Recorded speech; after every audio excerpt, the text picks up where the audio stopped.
Hello and welcome to Deep Thought, Shallow Plots. My name is Erika, and I really like to watch horror movies. My name is Katy, and I really like to overanalyze things. What are we overanalyzing today? Today, we are overanalyzing the original film version of Let the Right One In. Yes. Second time that Sweden is making an appearance on our podcast. But with an actual Swedish production this This is true, yes. Not just as a set piece. Yes. So this was my first time watching this movie. I'd never seen it. I know. We'd gotten some, requests to do this one on the pod. Yeah. Because, so many fans requesting so many movies. Yes. We thought we'd do this one as like a nice winter fare and Yeah. get back into the vampires. Yeah, it ended up being perfect because this movie does have sort of a romantic element to it, and this is our February episode. That's true. So it's Happy like Valentine's we Day. planned it. It's, once again, we're so good at this. So I just wanted to kick off with like my general thoughts that like this movie's vibe is immaculate. It's just atmospheric. It's cold, but Yes, like it's kind of dreamy and romantic in a weird way, while still being Absolutely. very brutal and real. yes.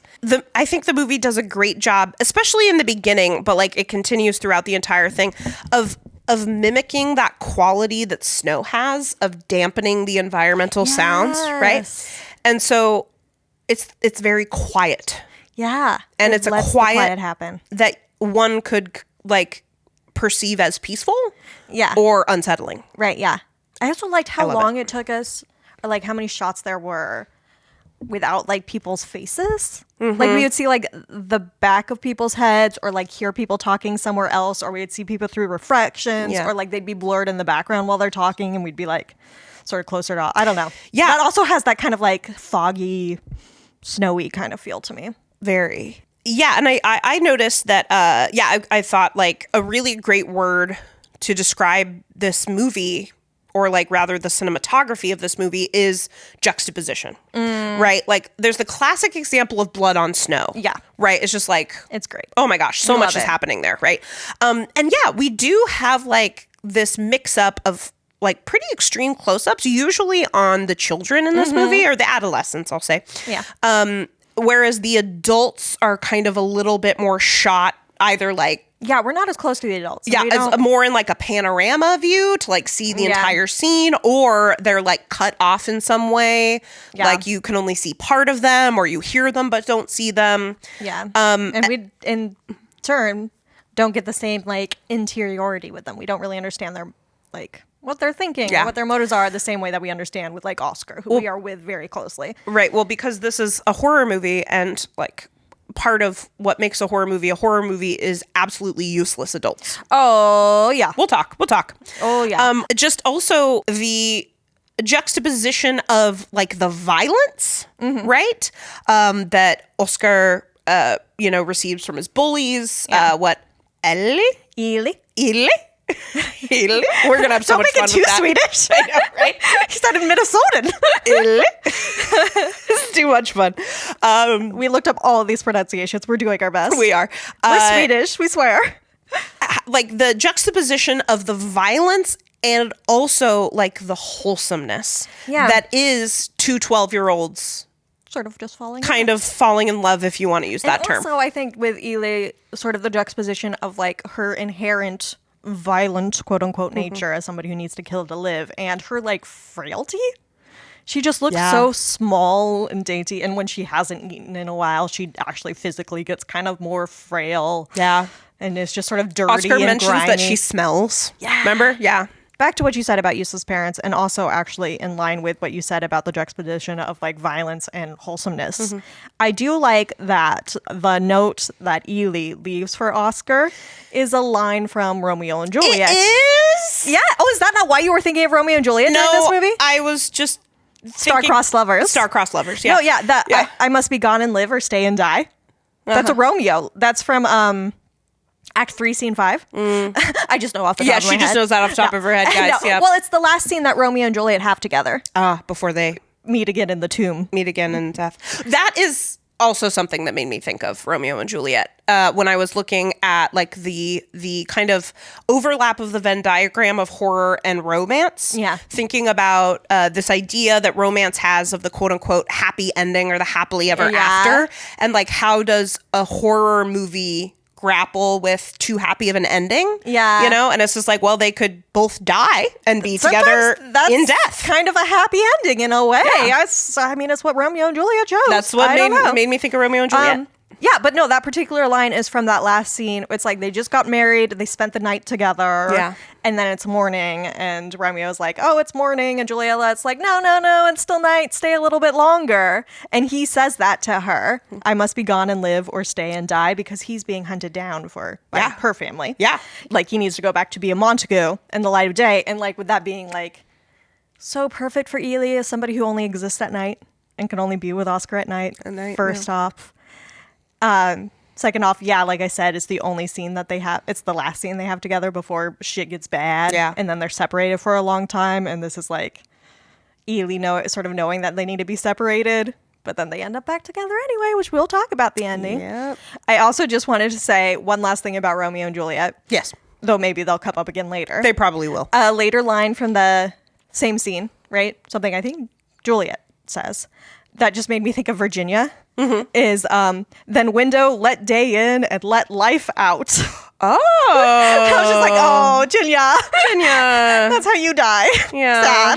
Sad. Sad. But yeah, so I just wanted to, I didn't have anywhere else to talk about Romeo and Juliet. Yeah. So I just want to talk about them straight up front. Also want to talk about straight up front, shout out to Ricky the dog, who survives fucking things up for Hulken and doesn't end up dead. Do you remember that? The first kill that Hulken's doing? There's a dog who comes around, starts barking, and Hulken's like, dog, shut up, go away. Yeah. I was so concerned for Ricky the dog. Really? Oh, I didn't think he was going to do anything to the dog. I thought he was just going to run away. I know. Yeah. Now that I know Hulken better. Yeah. I know he wouldn't hurt a dog. A little bit of a Which coward. is a weird thing. Yeah. But anyway. Should we... quick say of what this movie is about. Oh, yeah. Kind of just as we've said, a 12-year-old boy who's kind of being bullied sort of starts to fall in love with his neighbor, who he perceives to be another 12-year-old girl, but is actually a 200-something-year-old vampire. Is that about how old? And also not a girl. And not a girl.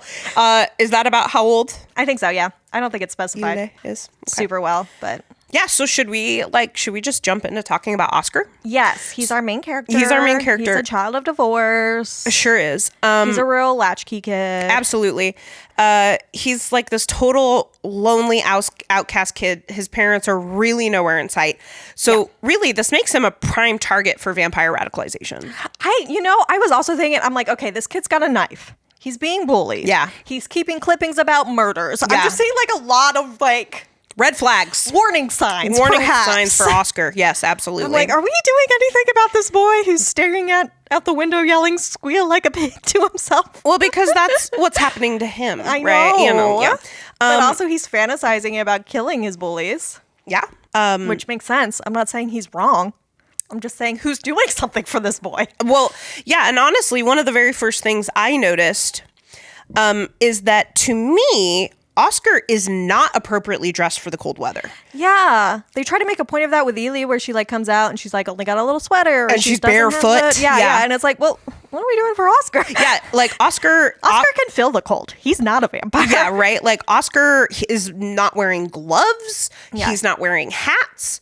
Like it's winter in Sweden. Like Yeah. you got bundle up, man. Like he's got jackets, but they're not like zipped or buttoned. So it's just like so much of his body heat is not protected.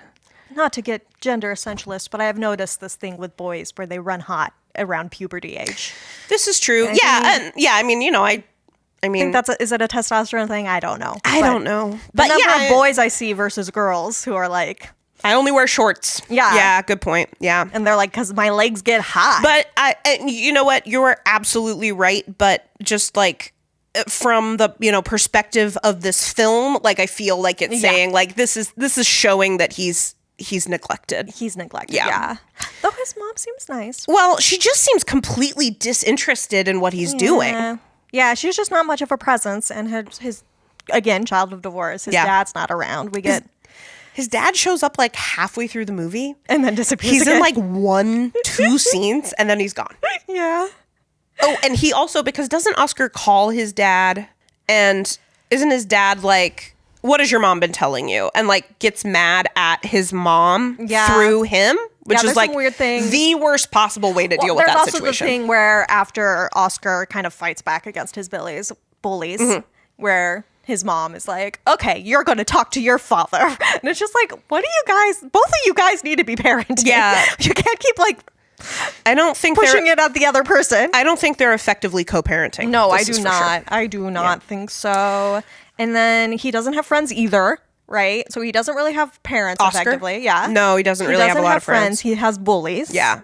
Who call him a pig, which I was very confused about because too. he is not chubby. No. Turns out in the original novel, he is a chubby boy. Okay. It's giving Carrie vibes. It is Carrie, yeah.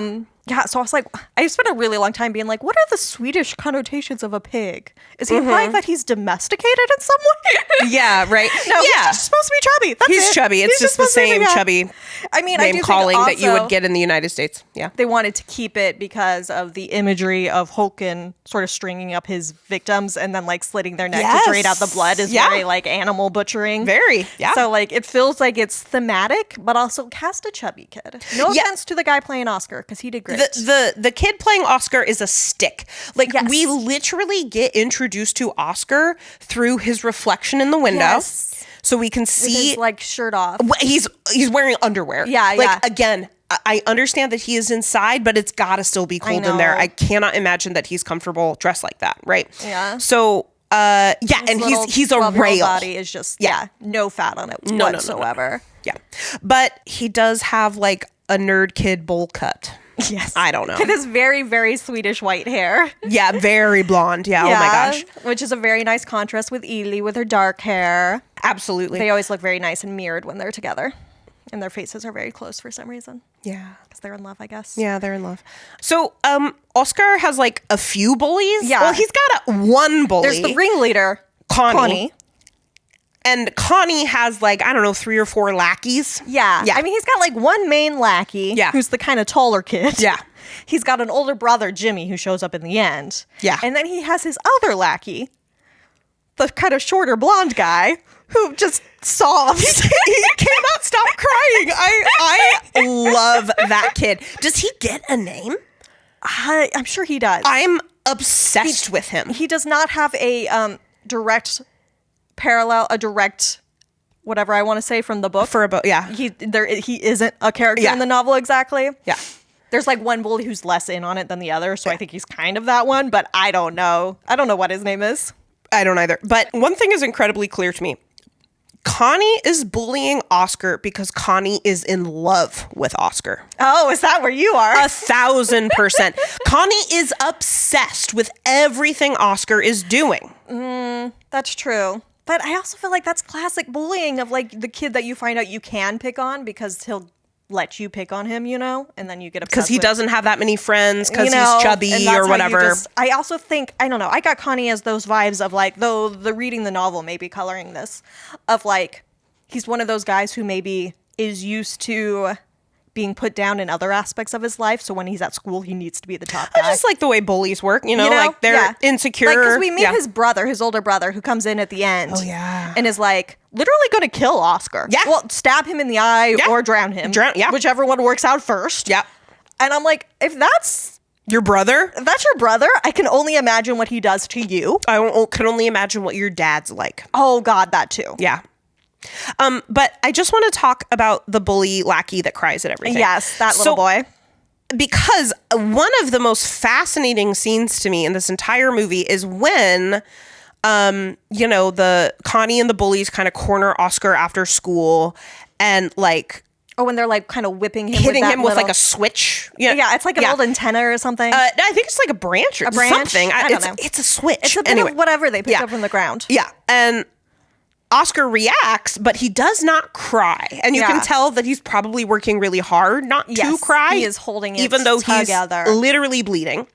But that bully who is the one who's like, hitting him. Yeah, who Connie is like, hit him. Yeah. Yeah. Like, so it's like, that's fascinating. What a fascinating scene. That like this kid is like stuck in, this kid is stuck in the middle of like a horrible situation. He doesn't really want to be doing that, but he's peer pressured because Connie is telling him to. Yeah. And like Oscar is not crying, but he is. And then like, it's like such a thing to me then that he's the one bully that's left alive at the end. Still crying. But he's the one guy who but he doesn't really do anything in the pool scene. He's just sitting over. No, he just sits and he's still, which I almost wonder if that's why he is not killed. Right. But I'm also he spends the entire time crying. He spends the whole time crying. This kid. But I'm also it's one of those things of I want to cut him some slack for being a 12-year-old boy. Absolutely. But also just because you feel bad about it doesn't mean you aren't doing it. Yeah. And just because you're letting Connie do it, you could go tell an adult. Yeah.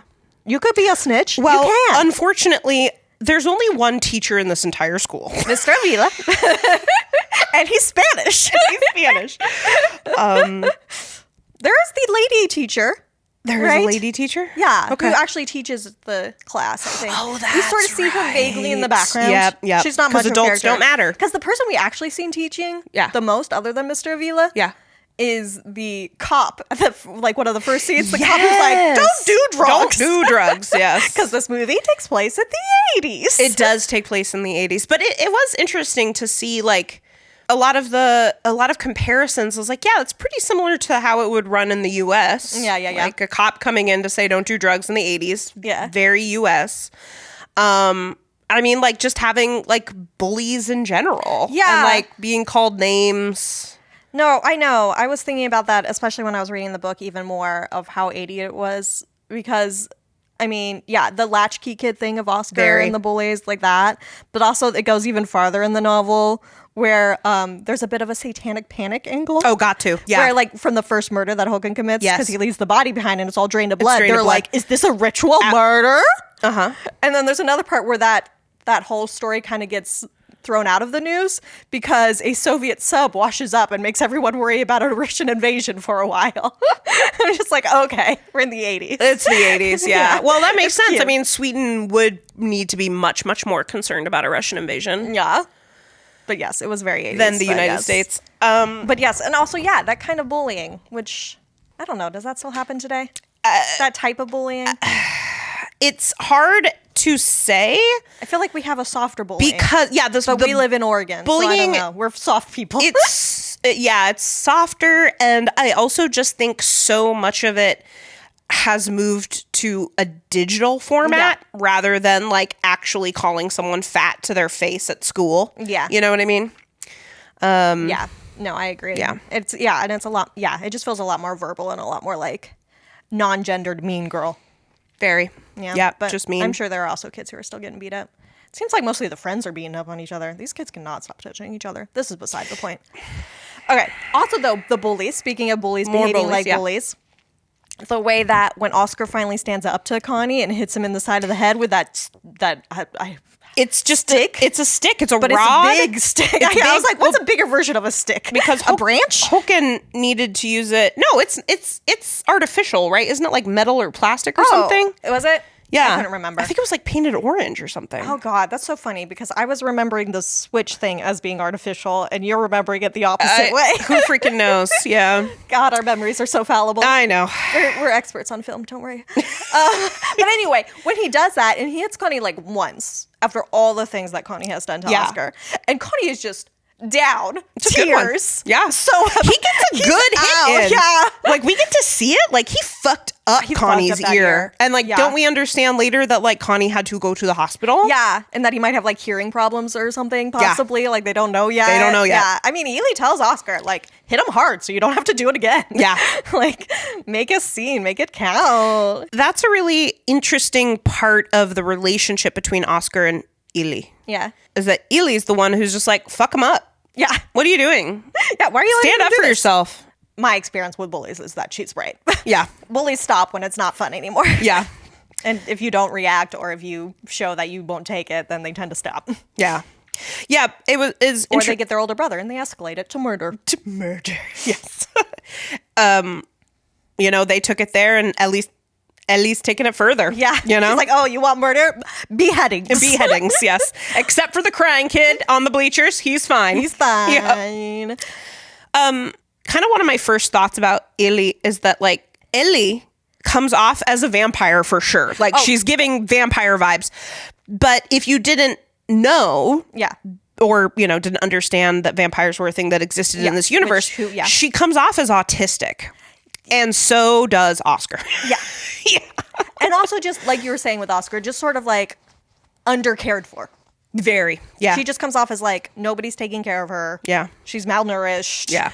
I mean, she is, but She is.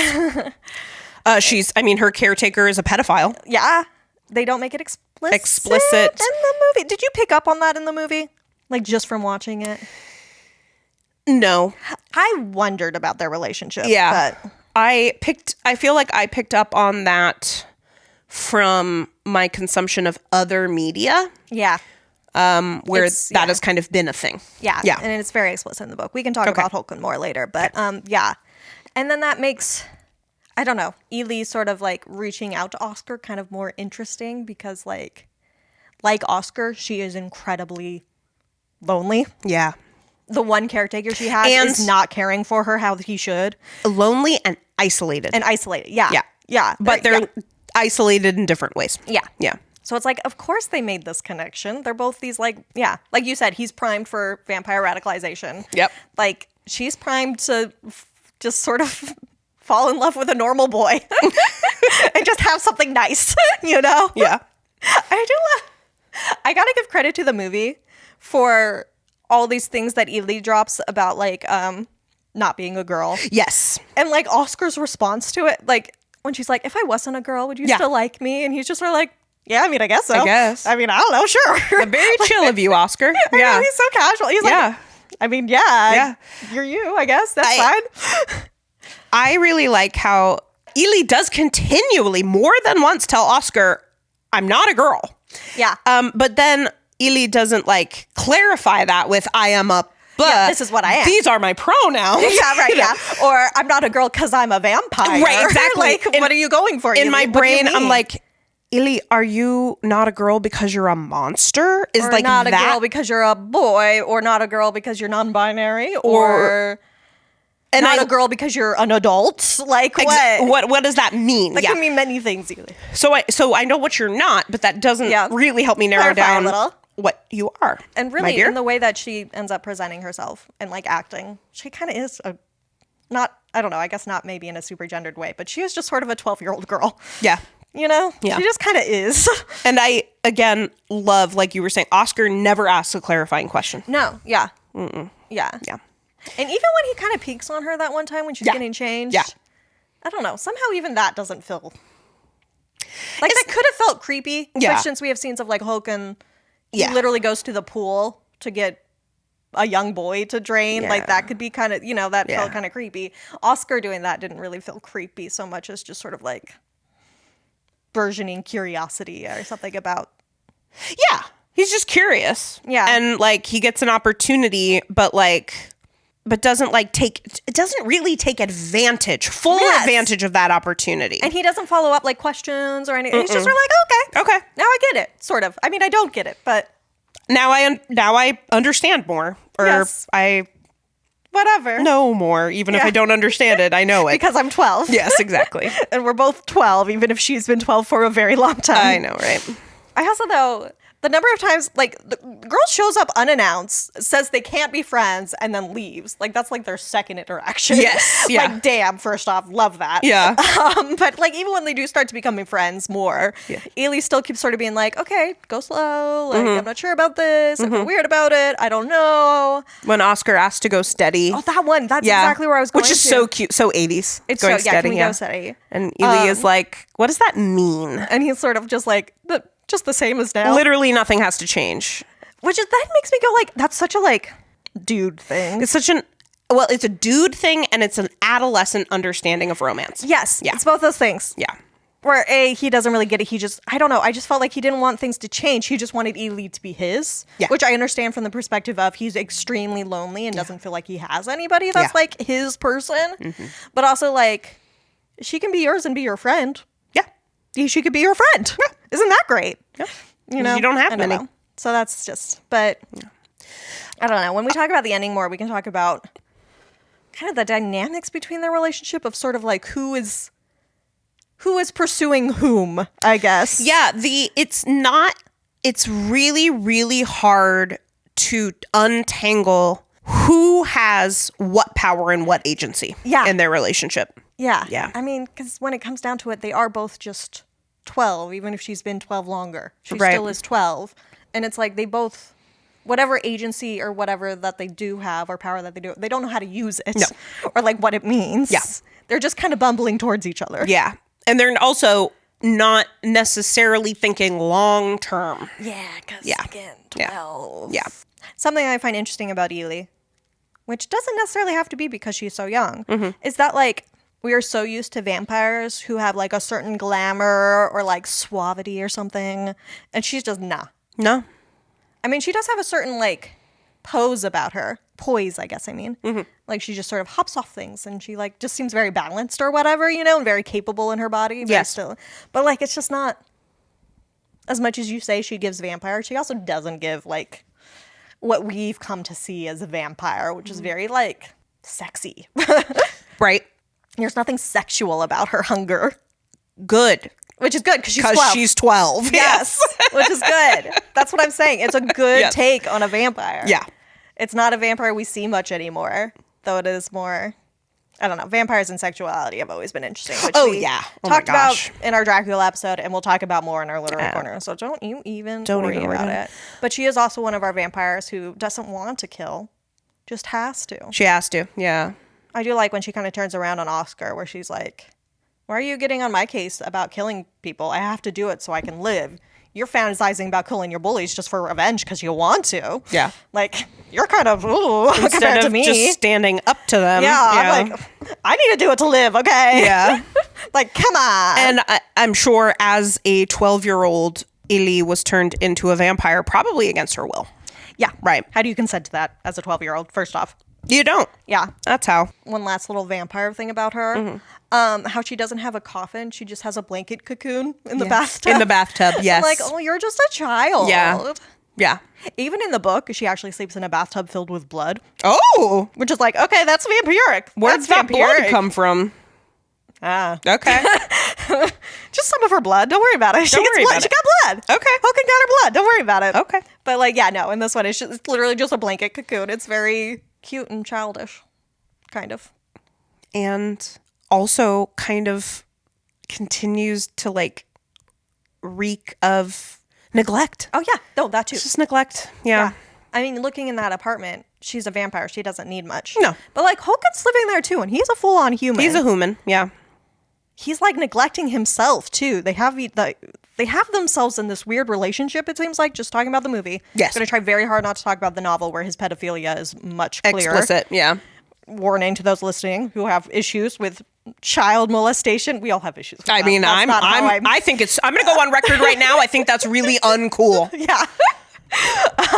But if you have issues listening to mild discussion of it, Yeah. warning, Yeah. I guess. But because in the novel, it's very clear that he is a pedophile and Yes. he is in love with Ely. Okay.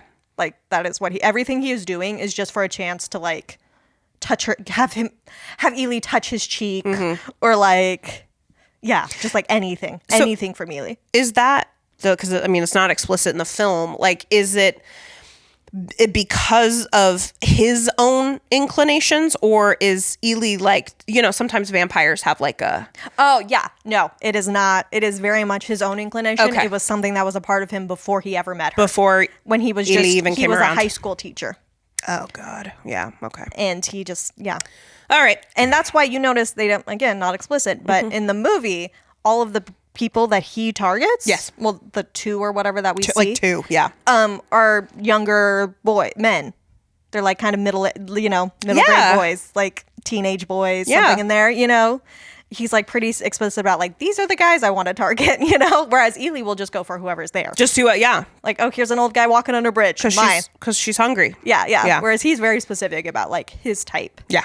And he is also, going back to Ely's like gender thing. Yeah. He very consistently thinks of Ely as a boy, Really? because that's what he's into. Yeah. Yeah. Oh my goodness. But no, in general, they're like, though, like beyond that, their relationship is weird. Mm-hmm. Because it is like a Dracula Renfield situation where he is like her servant. Mm-hmm. And yet the power dynamic isn't clear because he is also an adult and she's a child. Ely is a child. Yeah. like when they're first moving in, it's like really clear Ely isn't helping with the luggage. He's carrying the luggage. Yeah. Like he's taking care of that. He's sort of a servant, kind of. But also like He's the one who's responsible for making sure she stays fed. yeah. But he also feels comfortable enough to like argue with her. We hear them arguing through the wall or whatever. Oscar hears them, you know. So he's not like afraid of her. No. Well, I think Håkon fully understands what a precarious situation they're in. Yes. That like this house of cards could fall down any minute. Yeah, and it's like, of course, he wants to isolate her because that's how you don't want people to see her because she's a vampire. Fucking vampire. But also, like, that's what abusers do, is isolate her. Like, he gets all weird about her hanging out with Oscar. Like, yeah, of course he does. Yeah. He asked her not to see Oscar as, like, a favor to him. Yeah, right? Oh, my God. It's going to be a no. Like, I feel scared for Ely being in a house with this guy. Yeah. Even, like... I don't know, because I just see a young person with an adult With living together who I know aren't, you know, like, and I'm just like, that's unnerving. Yeah. Even though she's a vampire. And that's a weird dynamic. Yeah. This is the hard thing. This is when I was telling you about how I was reading Fledgling by Octavia Butler, and I couldn't finish it because it has a very similar plot point where this quote-unquote child is actually hundreds of years old, is a vampire, and this version of vampirism, when a vampire like finds a familiar, or can humans be familiars? Yeah. I'm thinking about what we do in the shadows. Yeah, humans. Yeah, anyway. I mean, that's kind of what Renfield was. Yeah, basically. That this 12-year-old girl, who is, of course, a 100 centuries old vampire, is seducing these adults when she bites them, and like the biting and the feeding gives the familiar sexual pleasure. Right. And I'm like, I understand that this is not a 12-year-old girl. But also it is. It is also a 12-year-old girl. Yeah. And this makes me uncomfortable. And again, I didn't even finish that book. Yeah. So who knows? Like, if it got turned around, if there was something I maybe would have found a bit more palatable, I don't know. Yeah. But it's giving that Eli and Håkon, like, it's that. Yeah. Yeah. It's like I know you're not 12, but you are 12. You can't really wrap your head past. It's a 12-year-old body. Yeah. And that's why Håkon is interested. Yes. Yes. I'm sure there are other vampires he could go serve. Yes. If that's what he wanted. But no, he wants Ely. He wants especially that specific age, 12. Yeah. Thinking about like sexual development. Yeah. Like that's kind of right about the cuspy, right before puberty is really hitting. Yeah. And the differences between a male 12-year-old body and a female 12-year-old body are less distinct. Yeah. Yeah. No, Anyway. In the movie, I feel like though there are even moments where I almost felt like not sympathetic with him, but just sort of also like, he's also in a bad fucking situation. Yeah. He is not doing anything to, like I said about their apartment. Yeah. Where's Håkon's room? Where's his stuff? Yeah. What's he doing? I see Ely's puzzles. What's Håkon's life? You know? Other than just blood, getting blood for Ely and staring at adolescent boys play sports. Yes. And then the way when he's about to get caught. Yes. Rather than fuck Ely, reveal Ely. Yeah. He pours acid on his fucking face. Is he just carrying around acid? Yeah, he brings it with him. Just in case. As is like, if I get caught, I'm not going to let Ely get taken with me. What? See, now that's crazy. It's insane. That's devotion. insanity. It's an insane level of devotion. Yeah. Because it's I don't mean that in like a romantic or whatever, although I guess maybe it is for him. But like devotion of that fanatic way. Yeah. Because it's like, why acid? Like, if you're really like at the point where you're like, if I get caught, I'm taking myself out. I think because he also wanted to not be identified. Right. Because then if we can identify Håkon, then we can be like, okay, well, he just moved into that Yeah. place with his daughter, we say. Yeah. Yeah. And then Ely, I'm not sure if her coming to him in the hospital was her having like some amount of loyalty to him by eating him, or if she was just hungry. Right. Well, or if it was covering her own tracks. I really don't know with her. Yeah. Well, the way that I read that is that Håkon kind of like extends his neck. Like, go ahead. Yeah. Because have at it. because he was trying to get her blood and failed. Yeah. So he knows that she's hungry and needs to feed. And he was like, dude, I've already got acid all over my face. I'm arrested. I'm in a bad way. Yeah. Like, just nothing's just, let's just get it over with. But I do kind of perceive Ili as like really genuinely wanting to check on him, right? She shows up to we know she can climb fucking walls. Yeah. But she goes into reception. Yeah. To ask about her quote unquote dad. Yeah. It's weird. And we don't know like how long they've been together. No. Yeah. Or like how long they've had whatever relationship they have. Ever is happening there. Yeah. It's honestly unclear in the novel too how long they've been together. You could see her having maybe a sense of like relief to be done with him. Yeah. And free of him because he is so isolating, you know? Yeah. But also then what she seeks out next is then another kind of isolating relationship. So I don't know. Maybe she was happy with Håkon in her way. It's hard to break those cycles, you know? Yeah. Well, yeah, and there's something to be said for predictability. Yeah. Even if what you predict, like you can predict it, even if it's not going to be particularly pleasant, at least It's what you know. there's some consistency in that. Yeah. And that brings comfort to people sometimes. Yeah. And then Håkon's dead. And then Håkon dies. Anything else about any of the other adults? I have one more thing to say about Oscar's dad. Okay, I want to talk about Oscar's dad, actually. I don't know that I have much more to say about his mom because she's so... Not there. She's a single mom with a job. Yeah. Who I think loves her son Yeah. and cares for him as much as she can, but doesn't really understand who he's like becoming or what's going on with him. Mm-hmm. And she just like is so oblivious to the bullying that's going on. Like it would seem, if suddenly I found out my son hit a kid so bad that it like cut open, I'd be like, "What's the backstory here?" This like, is clearly this escalated. This is not chapter 1. Yeah, right. Like, what did I miss? Yeah. You know.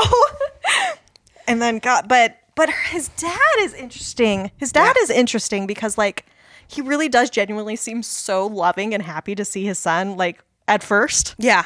And then something weird happens. Yeah. What's interesting to me is that it takes literally half of the movie for dad to show up. Yeah.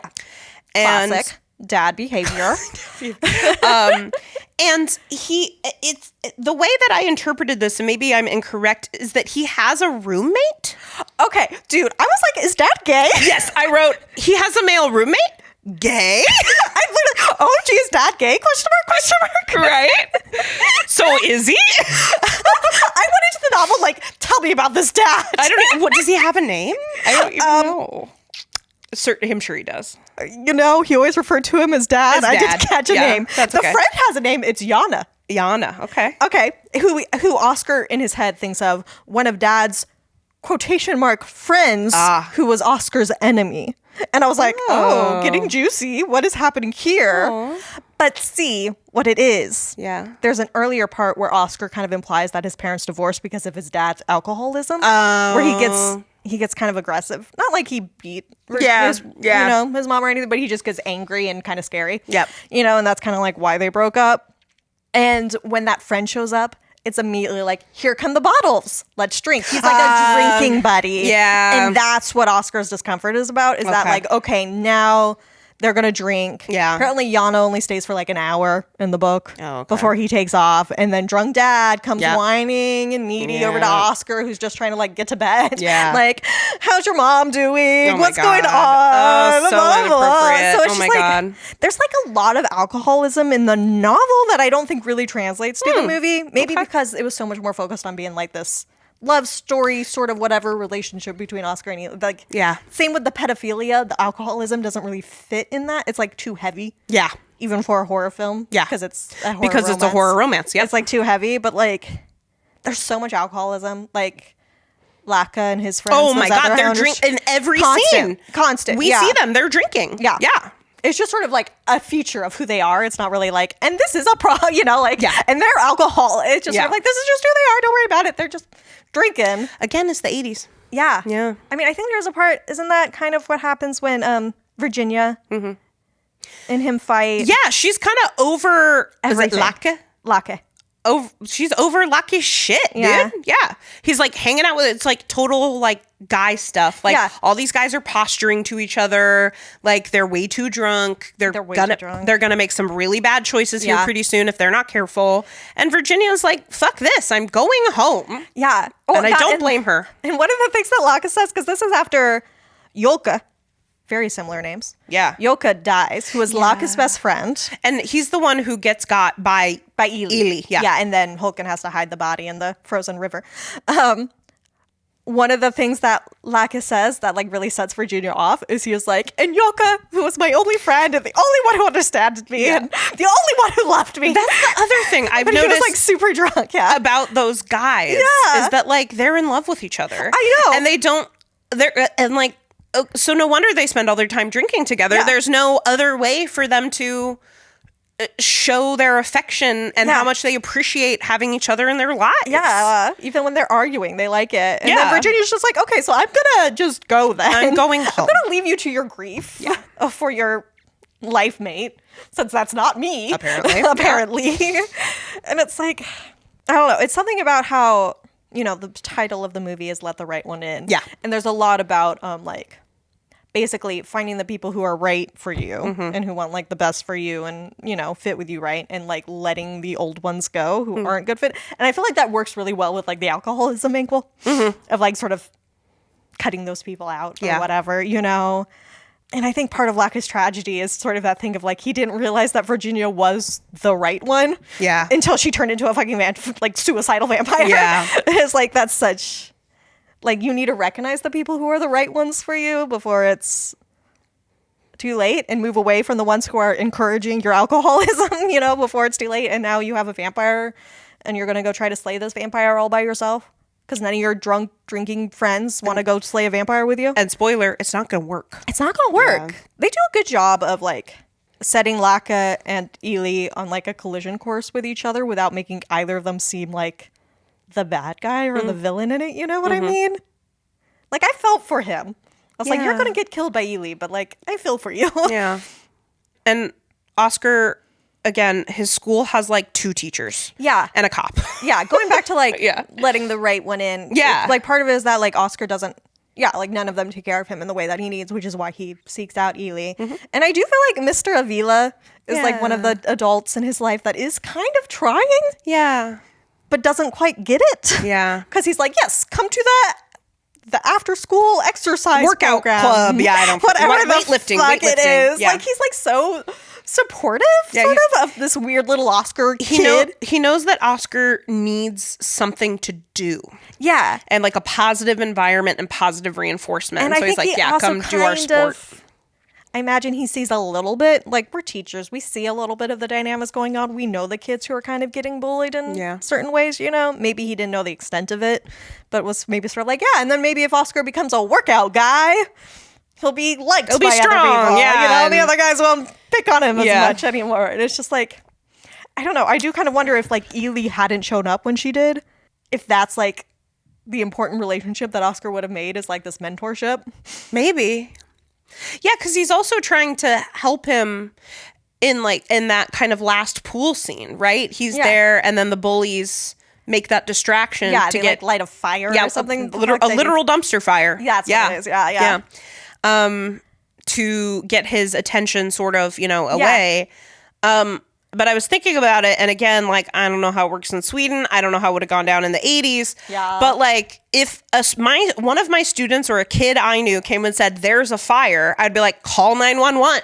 Well, I'd be like... Or, excuse me, the Swedish version of 911, yes. which is 112. I'd be like, call 112. What are you doing? Well, I mean, I'd also be like, okay, even if this is a fire that's outside, I don't know where it is outside. Let's evacuate the building. Let's do a fire. Everybody Let's get the fire alarm going. Because then he leaves. He appears to be the only adult in that pool. And he's leaving children alone in a pool. In a pool. Very, very bad idea. Without the bullying, don't leave children alone in a pool. Maybe this is just because it's the 80s. Right. Yeah. But it might be because of the 80s. Yeah. And also, I have to... Why is he so Spanish? I think he's an immigrant. I know. Yeah. It's just an interesting choice. Yeah.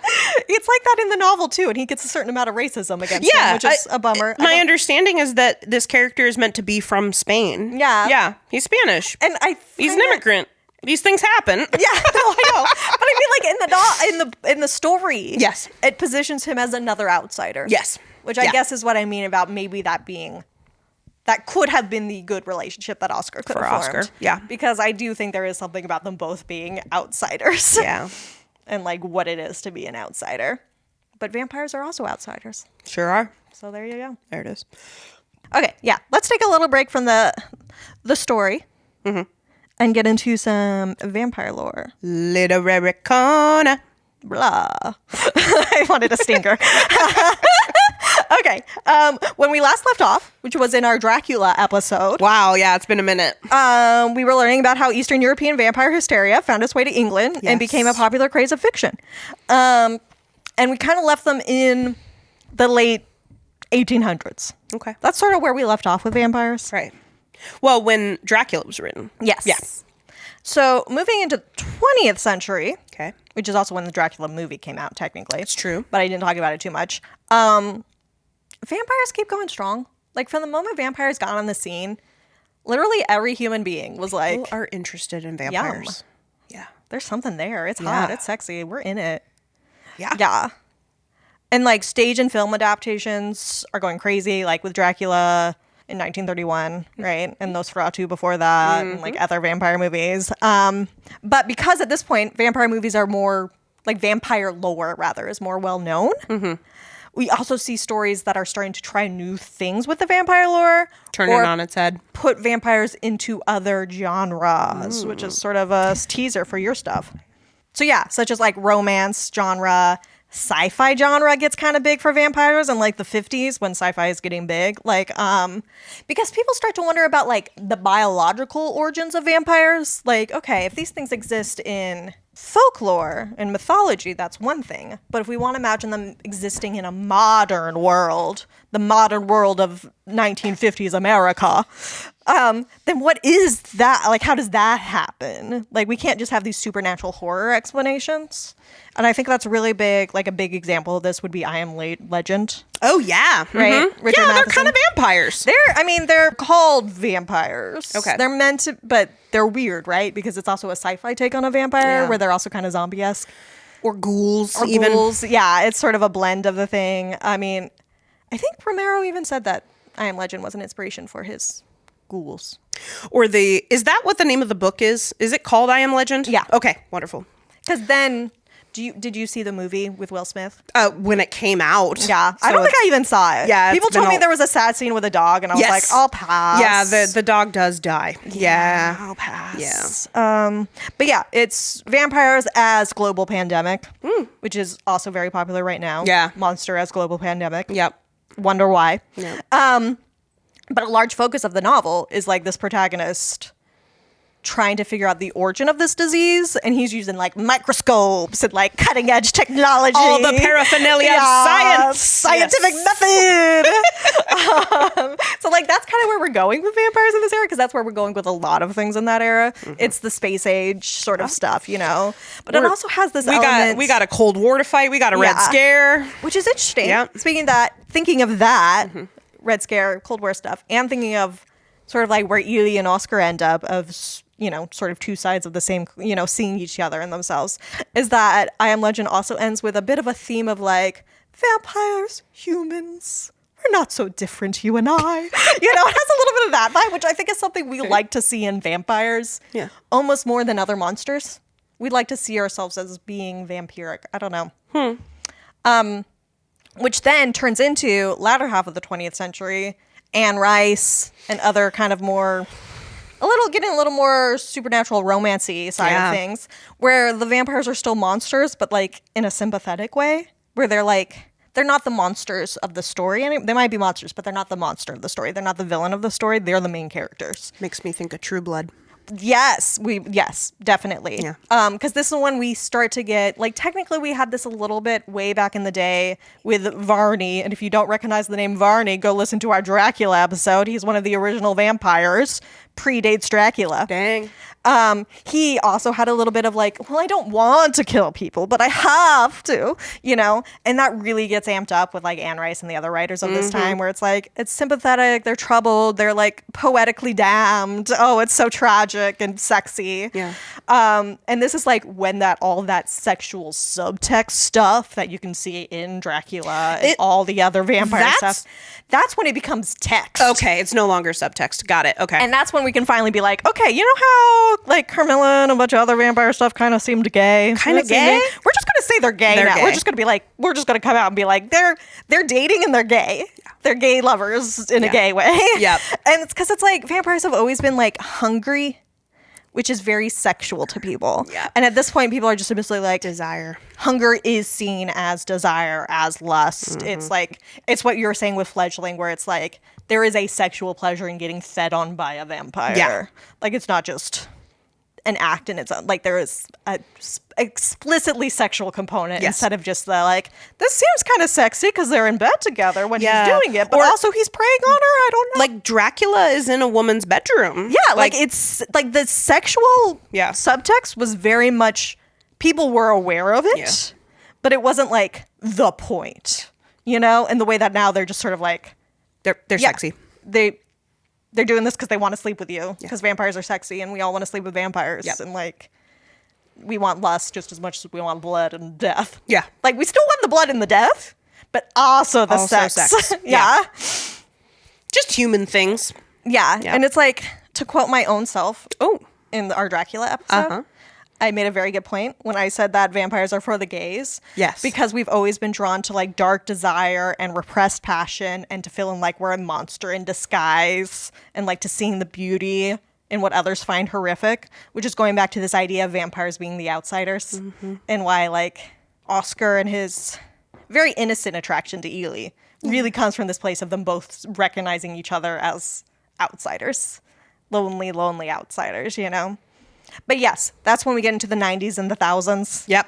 Which is like what I grew up on. Buffy the Vampire Slayer. Buffy. But also, Twilight, True Blood, Vampire Diaries. That's when we got the movie adaptation of the Blade comic books. Oh my gosh, so good. And the Underworld movies. Which got in that vampire versus werewolf shit. Lycans, excuse you. Yes, they're Lycans. They're Lycans, which also plays a part in Twilight. And like, there's a lot of good stuff in this era. We grew up in a good vampire era, but there's also a lot of just like schlock. Yeah. And there's definitely an emphasis on vampires as not just the protagonists, but like as love interests. And this whole thing about like, I guess sort of figuratively defanged a little bit. Oh. You know what I mean? Very. I'm thinking especially of Twilight. The author Stephanie Meyer. Yeah. She's fucking Mormon. Yeah. Like, the vampires are so thoroughly de-sexed in... Yes, despite the fact that the books have quite a bit of sex there at the end. At the end, once they're married. Yes. But also just like they're still violent too, but that gets played down too, because we're only with these vegetarian vampires who get by on animal blood. Which doesn't seem to be even a possibility for Ely. No. I'm sure she would have brought that up if it was. Yeah. You know? Has she ever tried? I don't know. I don't know. She throws up when she tries to eat candy. That's all I know. That's true. Poor thing. Yeah. But there's like, and that thing about how like they won't blow up or burn up rather when they're in the sun. They'll sparkle. They sparkle. You know? Well, and that gives them away though. That still gives them away. Yeah, that's still but then it becomes more about like being hidden than it is about like, I'm a monster. I'm literally... I have to kill people to live. Yeah. And so you're kind of right to be scared of me and to hate me a little bit. And I understand where people are coming from, which is sort of more what we get from Ely. This is the skin of a killer, Bella. Yes. Okay. And so like we're still into the like darker histories. Like True Blood is also very much, we have vampires who are still killing people, but we have True Blood, a synthetic blood. So we don't have to kill people. So then we can be like moral, like our morals can apply to us again. And we can feel okay loving these vampires because they aren't monsters anymore. You can come rejoin society now. Yes. And like in Buffy the Vampire Slayer, where it's like, you never did Buffy. No, I never did do Buffy. However, I had many friends who love Buffy. Oh, yeah. No, I so it's sort of in the periphery. Yeah. I mean, because the whole deal with Angel, her first vampire beloved, is that he was cursed to have his soul back. And so vampires don't have souls in the Buffyverse. Okay. Spike, no soul. No soul. Which is why they don't feel bad. They actually delight in killing and hurting people. But he has a soul, so he is depressed all the time. And He that's feels why bad. his name is Angel. Yeah, he feels so bad about everything that he did. But then the curse is that when he experiences a moment of true happiness, he'll lose his soul again, which of course happens on the night that he has sex with Buffy for the first time. He experiences so much happiness that he turns evil. What are we teaching our young girls about sex? What are we teaching our young girls It'll turn your boyfriend's evil and they'll try to kill you. I mean, that's the point of Scream. Yeah. So I'm like, okay, 90s. What's up? There's something... Sorry, anything else about Buffy? No, I mean, you mentioned Spike. I did, yeah. Which was another case where he's normal, doesn't have a soul, but he was a sensitive poet before he was a vampire, first off. Okay. So he's already more sensitive. And second off, for a while, he basically gets, as I said, defanged. He can't hurt people for a while because of, stupid supernatural sci-fi reasons. Yeah. He is physically incapable of hurting people, so that makes him be able to be a romanceable character because he's no longer an evil monster. Right. It's stupid. Yeah. But something else that I was thinking about, the way that True Blood really, I think takes it a really interesting twist on the vampire story. So wait, is True Blood based on books? Yeah, it's a whole book They series. all are. It's like everything on TV or movies are based off of a book. They're like the Southern Vampire Mysteries or something like that. So having never read those books, me but either. having watched the first couple seasons of that show, I loved it at some point. Really interesting is the way that vampire blood acts as a drug to non-vampires. Yes, there's always something about what vampires do to humans versus what humans do to vampires. Right, and so there's sort of that extra sort of monstrosity. Yeah. And again, kind of going back to addiction. Yeah. Because there's characters that are addicted to vampire blood, right? Mm-hmm. That it just kind of does this actually vampires are actually victimized in this culture rather than victimizing. Right. Which is where we get into this interesting place of we're trying to tell some sort of other story or make some other metaphor out of these vampires who used to represent something dark and brutal or something in the case of Dracula, something honestly just kind of racist. Anti-Semitic. Yeah, about people coming in to, defile all of our white European women. Nina! Yes. Yes. But by making those changes, and why I hate the Coppola Dracula and other Dracula remakes, it's by making vampires more romantic and more sympathetic, giving him this romance with Mina, is just so gross to me, I guess, because there's this line for me between the old school vampire who's the monster and this new vampire hero where Anti-hero. Yeah. Where that is a hard line to actually walk without saying it's when you have this problem with doing these metaphors for oh, and these people are prejudiced against these people and therefore we can kind of read them as an example of black people or whatever other minoritized people, and it's yeah, but then you're saying that Black people are actually capable of being super stronger and just randomly murdering a bunch of white people. You realize if you take that metaphor the whole way, it's okay, but that has other implications. So it's how do you make the vampire this new romantic anti-hero figure and leave behind those other implications about the monster and what the monster is? How do we make the monstrous gay story and still let the gay people be monsters without saying that gay people are monsters? Yes. And I think that's interesting with we even get a little bit with Let the Right One In, where there are so many people who interpret Ely as kind of manipulating and grooming Oscar. Yeah. Whereas other people interpret it as a pure love story. Yeah. And that's kind of because that's where we got ourselves with vampires. They're are they a love story? Are they this hot romance commodity? Or are they fucking killers? And can they be both? In dark romance, they can. In dark romance, they can. But I feel I think we're going to have a extra special in middle of Literary Corner Erika addition to the Literary Corner. A genre corner. Yes, which is literary. Very. Yeah. So, except I am thinking specifically about film. Yes. But whatever. I might bring in the book. Yeah. So, we've discussed the way that horror meshes with other genres, right? We've talked comedy, horror comedy, right? But sci-fi a little. Sci-fi, sure, yeah. Suspense, Yeah, but detective film. what we haven't really discussed is where horror meets romance. Yeah. And I used this really great article called Horror and Romance in Film, The Perfect Marriage Yeah. by emaculate. I mean, because speaking of books, Yeah. dark fantasy romance, romantasy, dark romantasy, that is so hot right now. Yeah, it is. Yeah. People love horror and romance together. Yeah. It's hot, hot, hot. And I was thinking about it. At first, it was like horror romance. What a silly mashup. And then I thought about it for 2 seconds. I was like, actually, it's not. It actually makes perfect sense. Horror and romance are incredibly similar genres, like especially when that genre explored through film, right?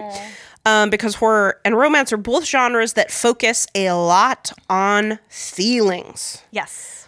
especially like strong primal desires. Yeah, very body For connection with other people, yeah. right? We have a desire for connections with other people, and we have a desire to survive. Yeah. And then I also, this wasn't from Emma Cole's article, but I was just thinking about it, how what's interesting about horror and romance is that to get the horror and romance vibe into a film, it doesn't necessarily need to hit like horror or romance plot points. But what's interesting is that like the main plot points of horror and romance are pretty similar, just kind of in the way that all stories are similar. Yeah, but there is something about like pursuit. Yes. Being such a main feature of both. Right. So like in romance and in horror, right, we're introduced to the main character and we're establishing their normal life pattern. Yeah. Right.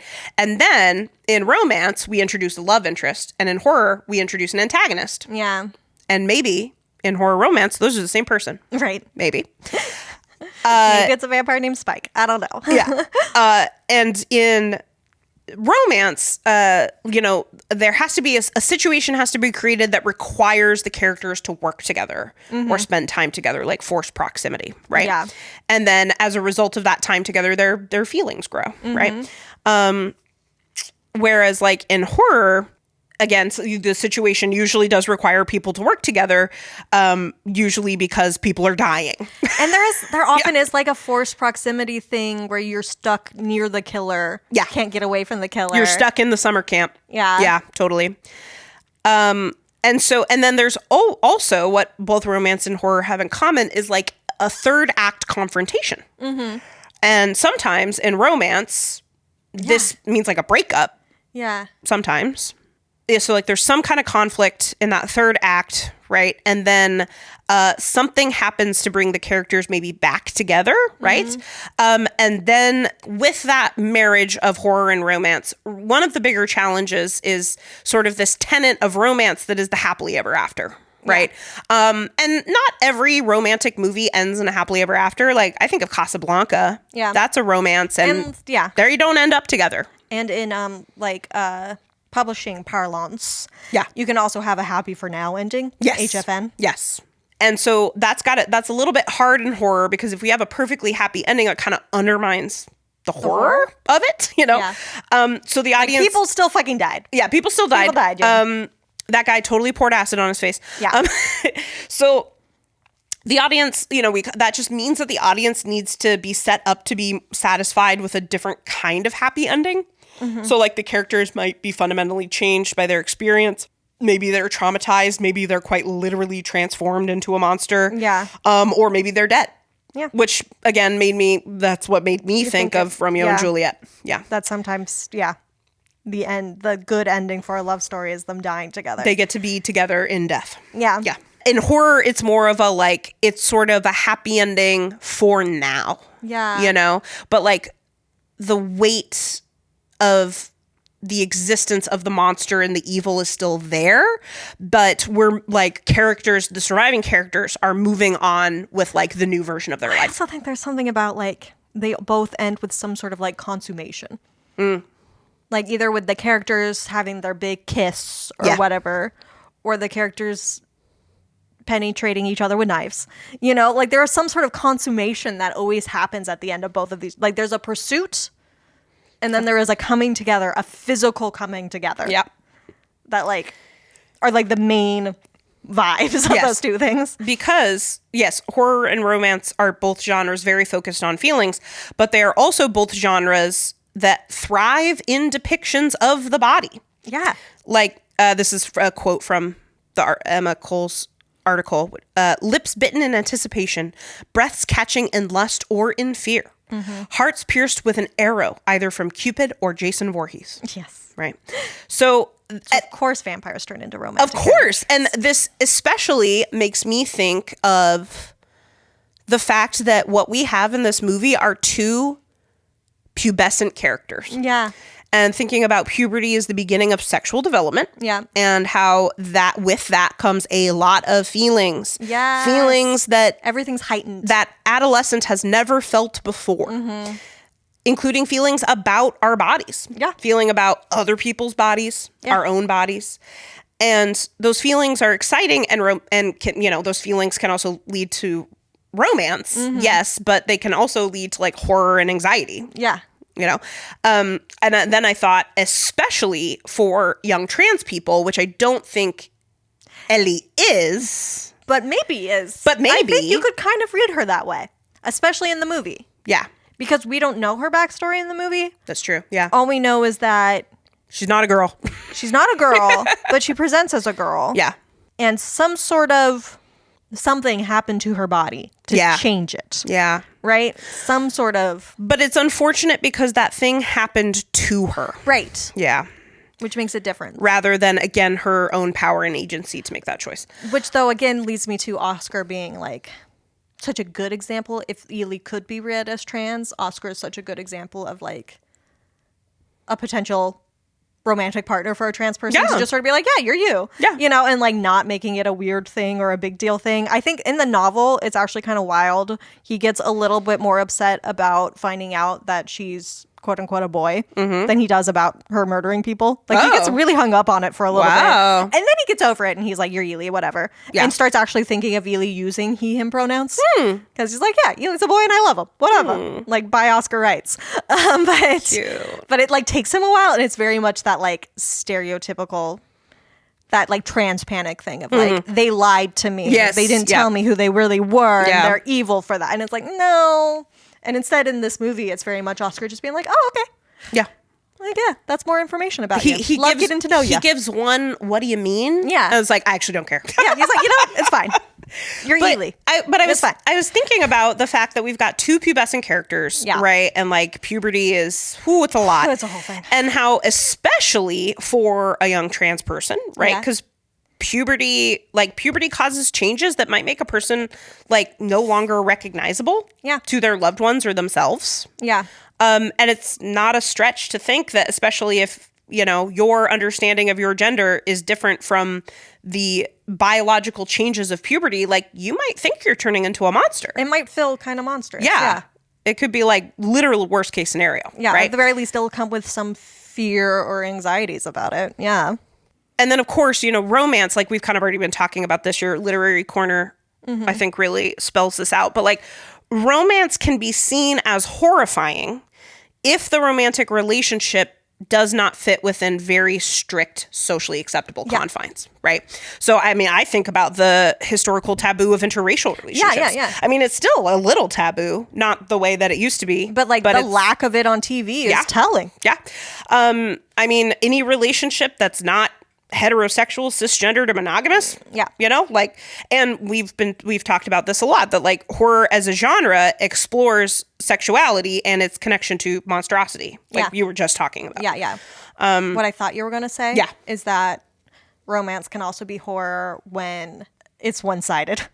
Oh God. Oh no. Yeah. There's so much other things about romance that make it horrifying. Yeah. When it's one-sided. When people talk about those Hallmark movies, like when you really watch them, they're kind of terrifying. They're terrifying. Yeah.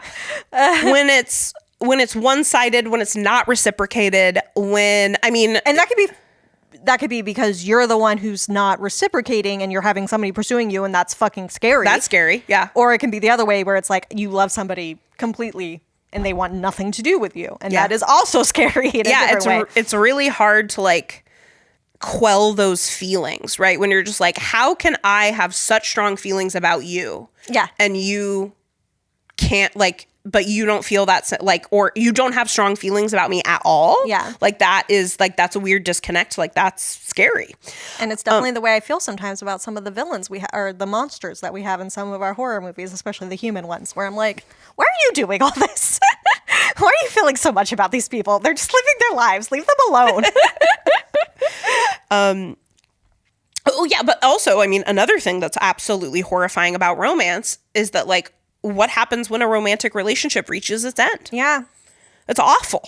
And I would also say there's something terrifying for people who do have that sort of disconnect from their body. Yeah. What happens when you feel the need for the relationship to become physical? Because that is like an assumption of a lot of romantic relationships, is that there will be a physical component. And like that can be terrifying. Like there's so much to be scared of, and because it's all big feelings. It's big feelings. Big feelings are scary and hard. And this is kind of like my main critique of these two fictional adolescent characters is that they're like, they've got no idea what they're in for. No. They have no idea what maintaining a romantic relationship actually takes. They're 12. They're 12, right?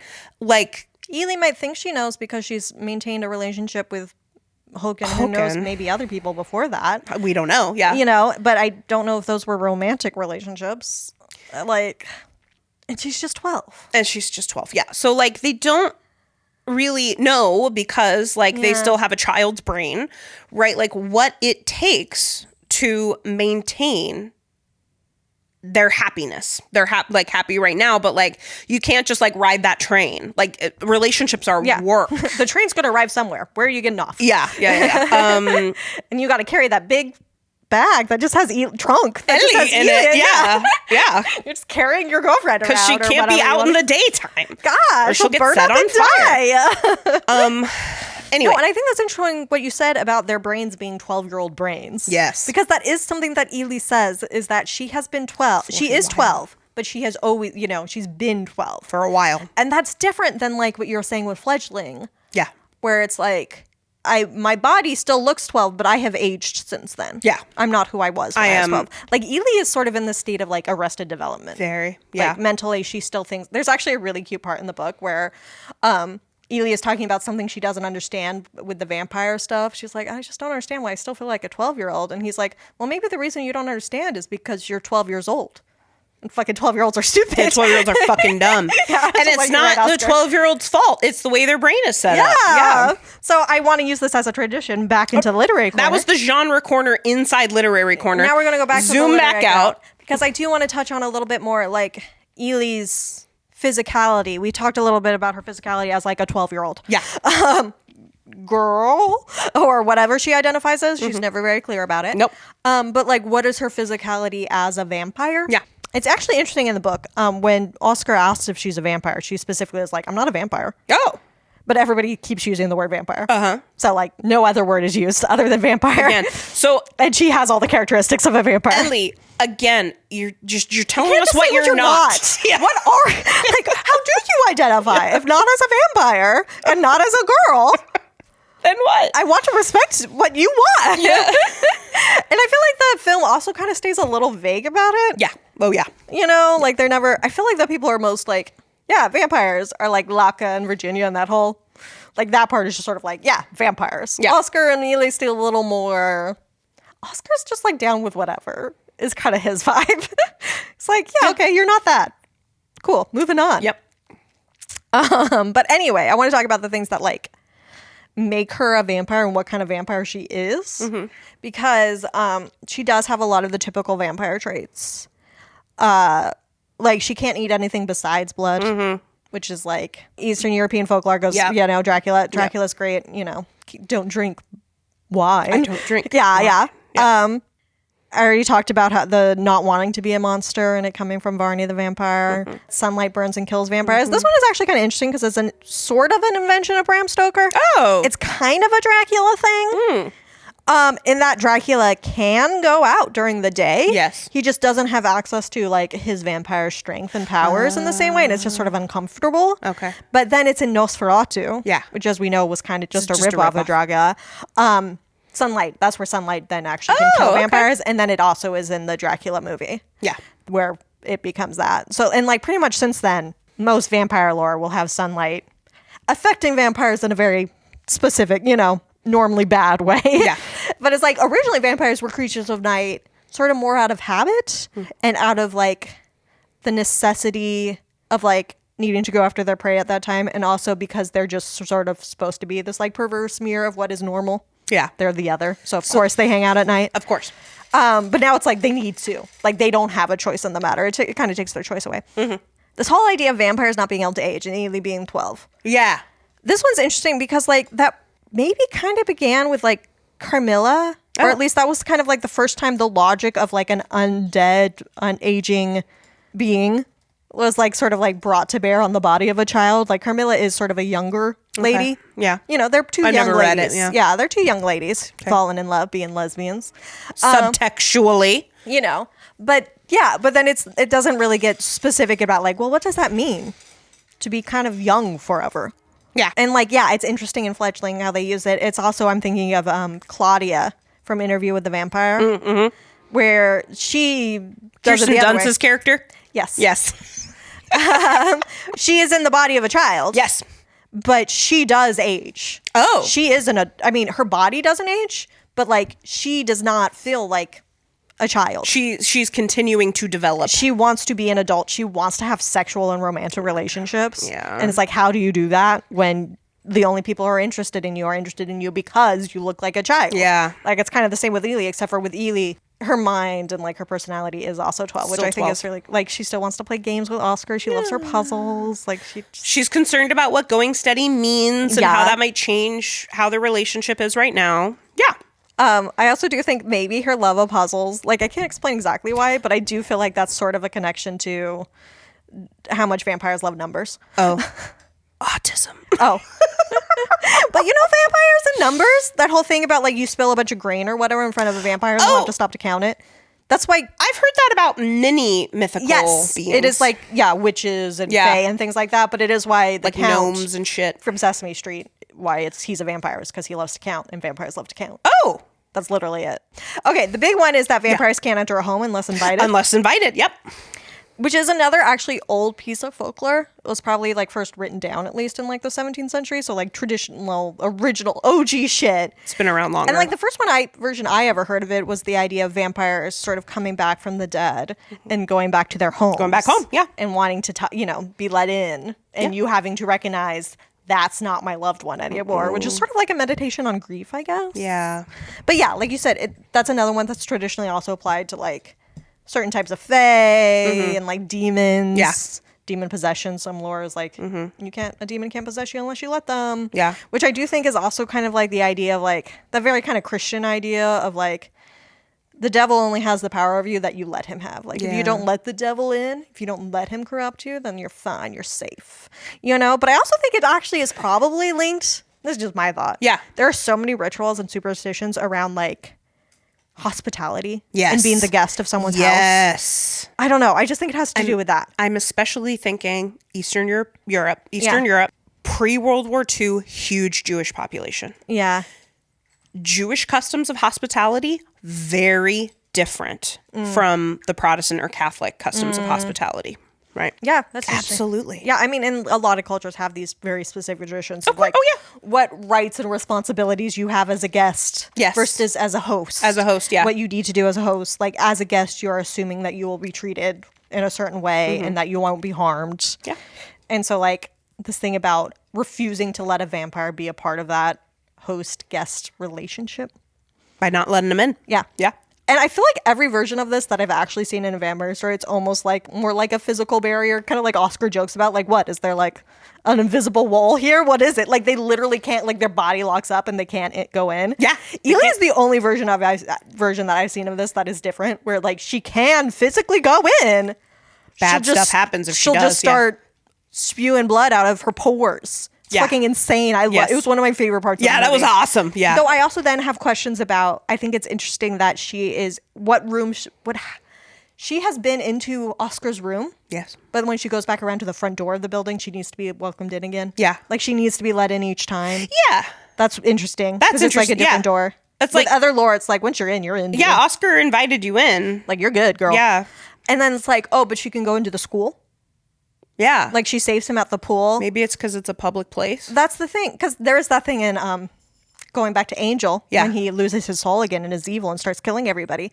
He does go into the school specifically because it has a sign in the front that's something welcome. that's like all who seek knowledge are welcome or something. And there's like jokes about having welcome mats where it's like, does that allow a vampire to come in? Like, are you allowed to go into public libraries? What is this thing?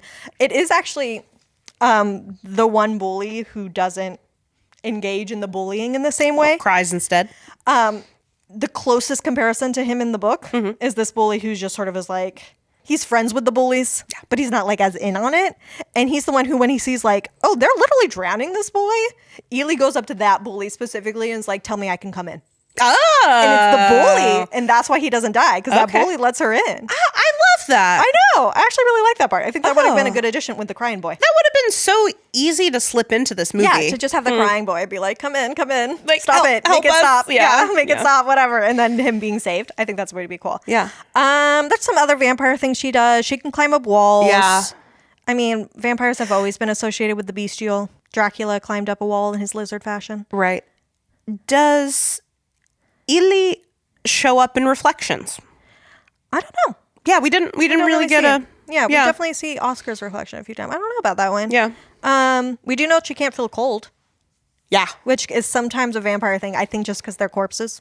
They're dead, yeah. Like, there is kind of an association between vampires and, like, the snow and cold. But I don't know. Maybe that's just Eastern Europe. Yeah, it's just cold and snowy there. Yeah. Snowy. I don't... Yeah. And dark. Because they need it to be dark. Yeah. Dark and cold in winter.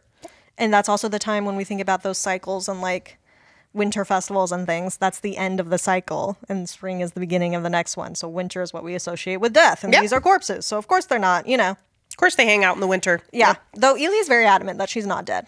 Okay. And Oscar asked her that. She's like, no, look at me. Do I look fucking dead to you? No, she doesn't look dead. No. The other thing I found interesting is how they make other vampires. Some vampire lore is very specific about how you get other vampires. How you turn someone into a vampire. I feel like in a lot of the original lore, it's sort of like it can sometimes be like a disease, which is actually where the garlic thing comes from. Go back to our Dracula episode. Oh, yeah. Because it's like a common antidote. But it's also just like, it has to do with like how somebody died.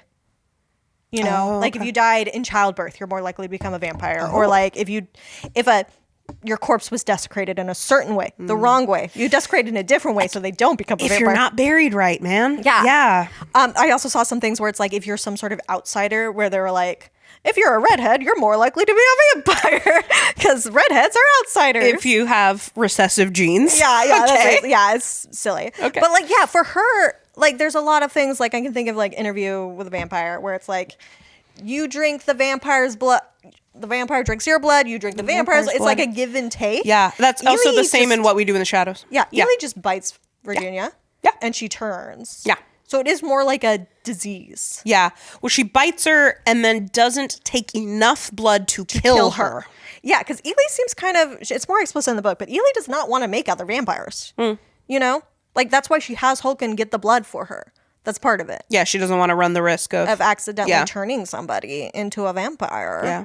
You know, and that's why she normally makes sure to kill them. She only gets interrupted with Virginia. Yeah. The thing about, we have not talked about the cats. The CGI. We have not talked about the cats because I blocked out the cats. What's so funny is like literally my first thought is like how this movie's vibe is immaculate, and I stand by it. The cats. And then I forgot about the scene with the cats. It's unfortunate. I don't know why that's there. Why is it there? I was trying to look into it. I'm like, I know that Carmilla could turn into a cat. Okay. And like from what I could tell, a cat is a very like common familiar animal. But yeah, cats have long been associated with the supernatural. Like, which is familiar, is like you said, like black cats bring bad luck, you know, but also like they've also been like divine protectors and stuff like in Egypt, or like Freya has cats and things like that. But and plus they're just simply fucking useful as like they kill rodents that spread disease. Yeah. And like protect your crops and stuff. Like cats are great. Yep. But like, yeah, mostly the vampire lore as regards cats is more associating cats with vampires. I mean, they got their little fangs. Yeah, they so slink cute. around Their in the little dark.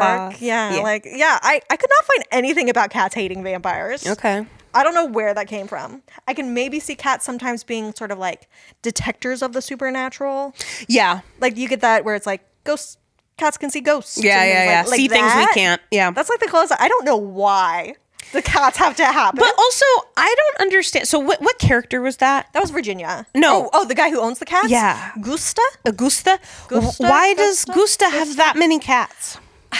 It's even worse in the novels. Really? Because he's like, I can't let them go outside anymore and I won't get them fixed. So they just keep interbreeding. And like they keep getting born with like birth defects and stuff. It's like a really bad situation. Sad. And then some of the cats fucking die as they're trying to rip them off of Virginia. That sounds like an animal hoarding It's situation. a really bad situation all around. Again, the adults in this movie are not okay. They're not okay. Yeah. I mean, and he's kind of a shut-in. Yeah, a that little. guy. He does go out sometimes. But it doesn't seem like it's his preferred. Yeah. So the cat. So Virginia goes. Why does she go to his house? Oh, so that's where Lake is, right? Yeah, Yeah. and it's a little bit more explicit. I think you can kind of read it that way in the novel, but Yeah. in the movie. Yeah. But it's very much spelled out in the book that she is going there to eat him. She's a vampire. She realizes that she needs blood to live. Yeah, she's hungry, and she's like, you know what, my You know, shitty boyfriend. Yeah, well, and Gusta actually. And But Gusta. she's like, who will miss him? It's just Sad, kind of but- sad. But she's like, we're not actually friends with him. Where's the lie? Yeah. Like we'll just, people won't care as much. It's kind of, but the cats are weird. Yeah. There's one other thing from the novel that they don't say that I actually think is really cool, which is that the lore in the novels for vampires is that they have a second tiny brain attached to their heart. What? Which is why stakes are effective for killing them. Is because that's where the vampire actually lives. That's where the brain vampire is there. So it's like you are here being yourself, and then the vampire is there vampire's controlling here. you differently, controlling you through your blood as like a brain, a different sort of mini consciousness, maybe more of like a lizard kind of consciousness. It's really fucking cool. I don't know. I just think that's really cool. Also, like, makes me think a little bit like about like a parasite. Yeah. And there are some like early vampire like creatures, because like early vampire stuff, when I say early vampires, there were a bunch of different types in different places. There's like the Striezka and the Upir and things like that. There are some who were thought to have two hearts and two souls, where it's like the person and the vampire. And like, or like the person and the monster, So I do think that's like a cool take on that. Yeah. I just think that's a really cool thing. That's cool. Yeah. Like she just has brain matter like In her heart. Controlling her, and that's what makes her go. Like we learned that in Virginia's child. It's really fucking cool. Wow. So anyway, that's my literary corner. Other than we are going to talk more about the book in comparison to the movie, in comparison to the U.S. remake. Yeah, which I am ready to do if you are. Yeah. Do you? I literally have 5 things to say about the U.S. remake. Okay. Yeah. So we've been talking about obviously the original. I have 5 bullet points too. About the novel? Yeah. Perfect. Right. So we've been talking about obviously this movie, and Katie has been coloring it with knowledge from the novel, which has been very helpful. My contribution is I watched the 2010 US remake called Let Me In. I do find the timeline interesting. The Yes. novel came out in 2004. Okay. And kind of like something happens with some books, was immediately Got really picked up popular. to get turned into a movie, Yeah. right? Because then the Swedish version comes out in 2008. Yeah, Yeah. like 4 years later. That's a quick turnaround. That is a quick for book, turnaround, you yeah. know? And then the American version comes out in 2010. Yeah. So like even quicker. Yeah. So it is almost the exact same film. Yeah. It's unfortunate. I was watching it and just thinking about how unfortunate it is that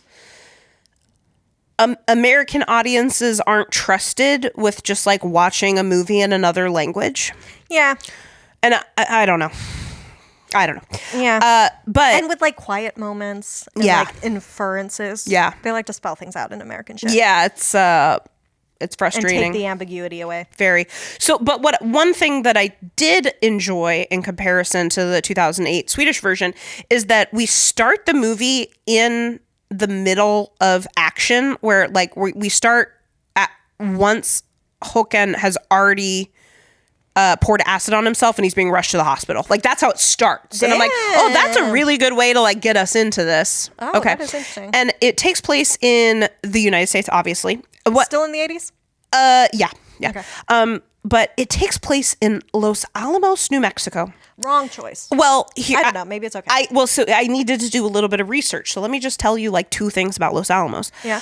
There are 4 distinct seasons.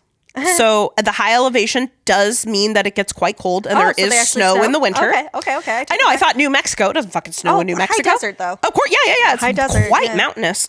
Anyway, but Los Alamos it's an interesting choice to make it Los Alamos in comparison to like fucking northern Maine or something. Minnesota.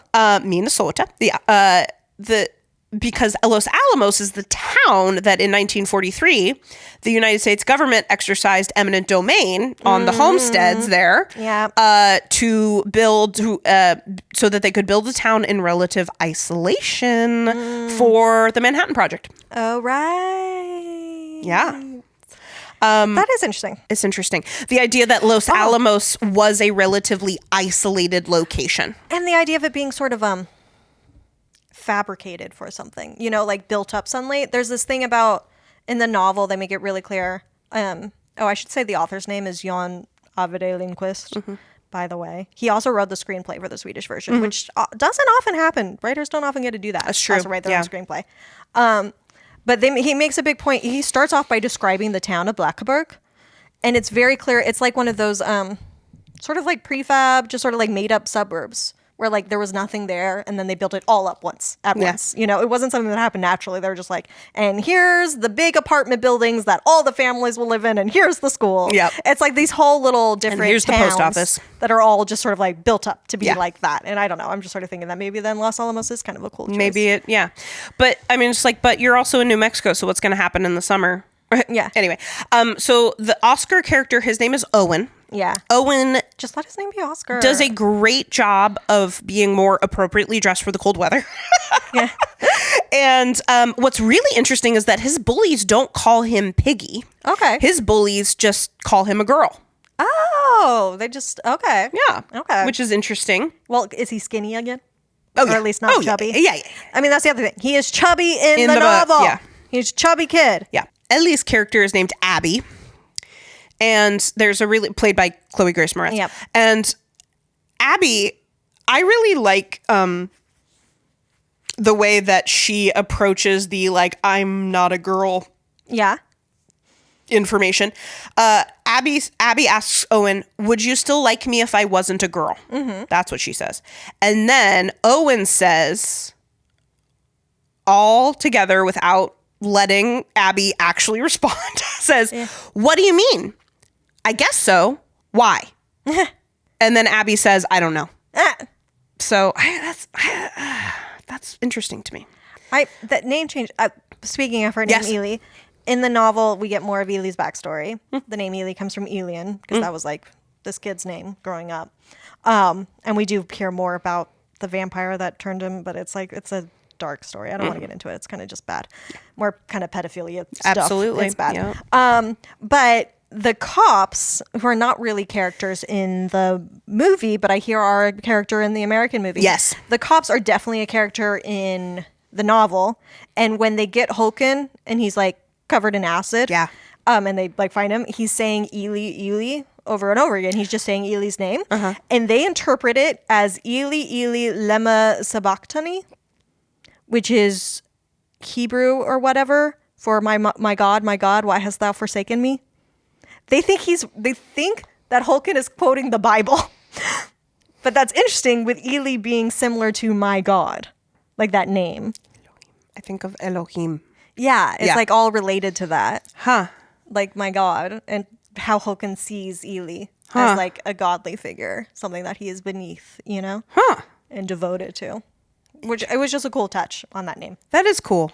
Yeah, I like that. That was one of my favorite parts. Also the actor who plays the Hulken character, I think his name is Hulken. I don't think they changed that. Oh, I saw. No, remake. I actually know the answer to this, Okay. even though I didn't see it because I was reading something about it. He is just referred to as the father. Oh, gross. Yeah, And he's played by that actor whose name I cannot remember, but he is in Cabin in the Woods. He's not Bradley Whitford. He's the other part of the guy. duo. Oh, the other guy. I That can't guy. think of that guy's name either. It's him. Yeah. He does a great job. Okay. And Yeah, then he's good. there's really the biggest difference between the 2008 Swedish version and the 2010 US remake is that instead of Virginia's shitty boyfriend Yes.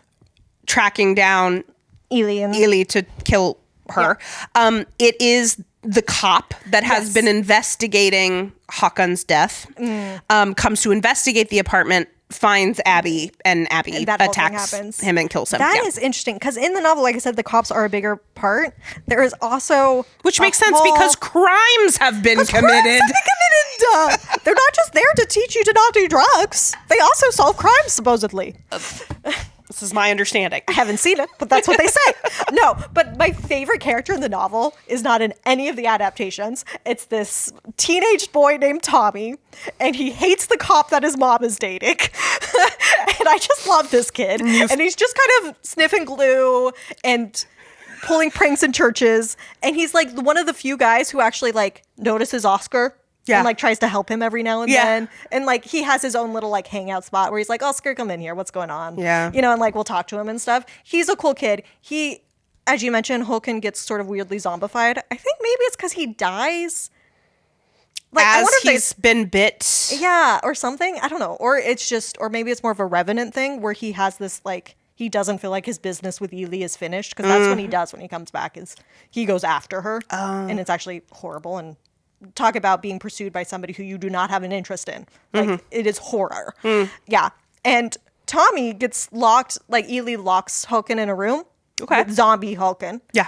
In a room that she does not know Tommy is also in. Oh, no. She didn't know. She didn't know. Yeah. But Tommy ends up bludgeoning Håkon to... Yes, Tommy! And is like super traumatized by it. But like, yes, Tommy! But also, what like an amazing like way to flip that archetype of like Håkon is a dangerous man, especially to young boys. To young boys. And then we get to have this kind and Tommy's like, I know, and he's this whole kid where you're kind of the whole time like, what is his tie to this? Why like, are you here? Why? Like, I understand why you're a character kind of like as a side character, but we're getting chapters from your point of view, just so we can hear a little bit about what the cops are investigating. Like, where's this going? And it's like, oh, he fucking kills Håkon. Finally, zombie Håkon. He does get the killing blow. Hell yeah. One thing I will say, I think like the thing that I found really interesting reading the book.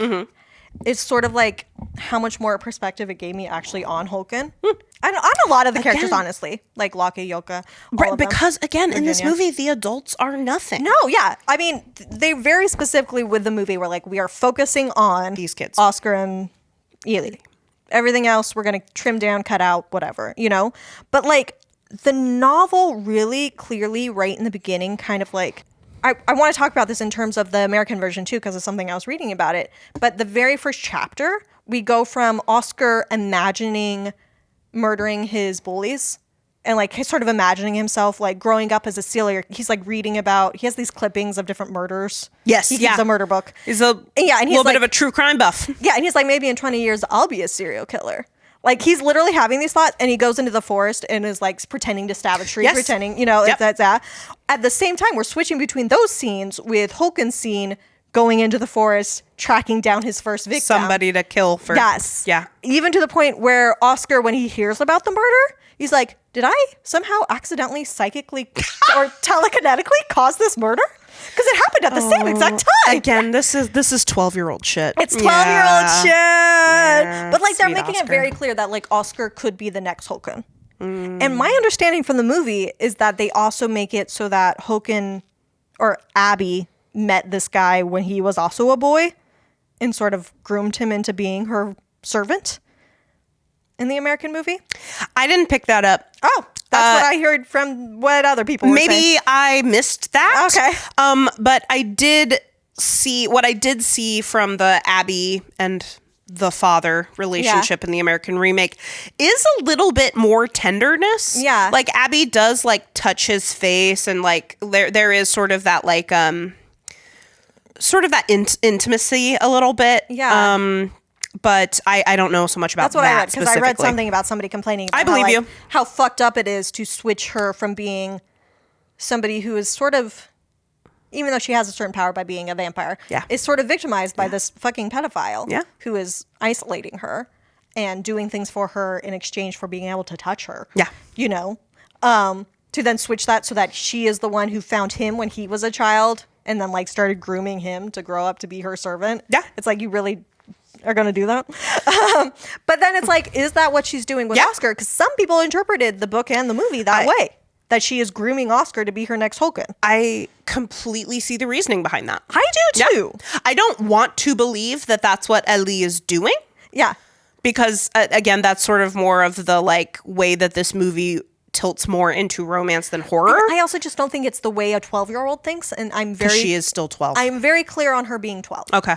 You know? Yeah. I don't think she is just in a 12-year-old body. I think she is 12. And I don't think she would think that far ahead. Yeah. I guess.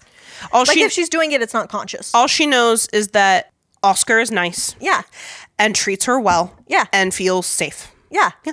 And she just wants that. Yeah. I think it's very interesting because, like, yeah, in the novel, it starts off in this way where it sort of feels like Oscar is almost like predestining himself to become Hulken, of like this murderer who's like serving Ely. Mm-hmm. But then, like, I also am thinking about it as like, Oscar says he wants to be with Ely, but he specifically says he doesn't want to be a vampire. So, like, we have that too. Yeah.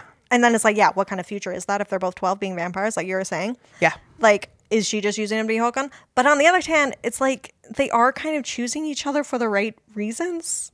To talk in fucking Bachelor language. Oh, I'm God. here for the right reason. But I mean, like, I don't think she's here for the right They reason. seem to have this, like, mutual respect and, like, care for each other. Yeah. It doesn't feel manipulative on either part to me. I just can't read it that way. Yeah. And there is a sequel to the novel, like the short story, called Let the Old Dreams Die, where it's revealed that Ely does turn Oscar into a vampire. Okay. When he's still 12-ish. Okay. Still a boy. And they sort of do get to have a romantic ending. Or like a happy ending, I guess. Mm-hmm. They find an old Spanish couple to take care of them. And they're like, fine. Okay. I don't know. So it's like, it seems like the author intended it to be romance. A romance. Yeah. And I think the way that movie feels to me, it feels like a romance. Yeah. More than Ely manipulating him or something. Yeah. And I'm also thinking about why it's called Let the Right One In. Mm-hmm. Are you familiar with the Morrissey song, Let the Right One Slip In? No, I'm not a Morrissey fan. Sorry, everyone. It's actually kind of a good song, though. Okay. But it's about, like, leaving behind the things that no longer serve you and, like, being able to open yourself up and be vulnerable for the people who are, like, actually going to be there for you. Yeah. And develop an actual meaningful relationship. Yes. And there's one line that I really like that is kind of just, like, the end of my thoughts on this movie. Yeah. Is actually just one line from Morrissey. Oh, my God. Which is, let the right one slip in, and when at last it does, I'd say you were within your rights to bite the right one and say, what kept you so long? What kept you so long? And I don't know, it's that sort of edge between romance and violence and horror. I don't know. It's like good. I see why he named his novel after that. Yeah. Based on that lyric. I get it. I see it. It's good. Should we play a game? Yeah. What are we doing? If you had to be a vampire, right? We've talked so much about vampire lore. From a book, a TV show, or a movie. Yeah. Any version of vampirism. Vampirism. Which one would you most want to be? Yeah.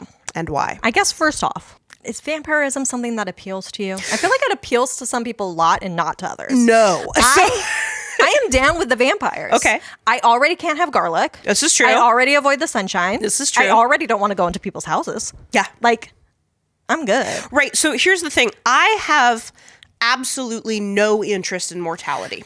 Immortality. Yeah. Absolute no interest. I could do it. I also have no interest in not aging. Yeah. I'm interested to see how, like, my understanding of the world will change as I get older. Yeah, that's true. Yeah. That's true. I don't know. I find comfort in immortality because, change is terrifying. Change is terrifying. And so being stuck in place sounds kind of comforting to me. And the greatest change that is death. Right, yeah. You know? Nobody knows what's going on there. Nope. So that's a good point. Let's just not do it. So I want to start my answer by saying which one I would not want. Yes. No, yeah. I would not want to be a true blood vampire. No. No, I don't want to be a true blood vampire. Again, I don't want to live in a world where my blood is a drug. I also don't want to live in a world necessarily where everybody could know I'm a vampire and therefore that makes me a target. Exactly. Your know? safety's in danger. I would like to be a little more underground, a little more Twilight. I don't know why that was the first one I thought of where people don't know vampires, but Right. that's a major plot point in Twilight. I was thinking about that. It's like, honestly, I could.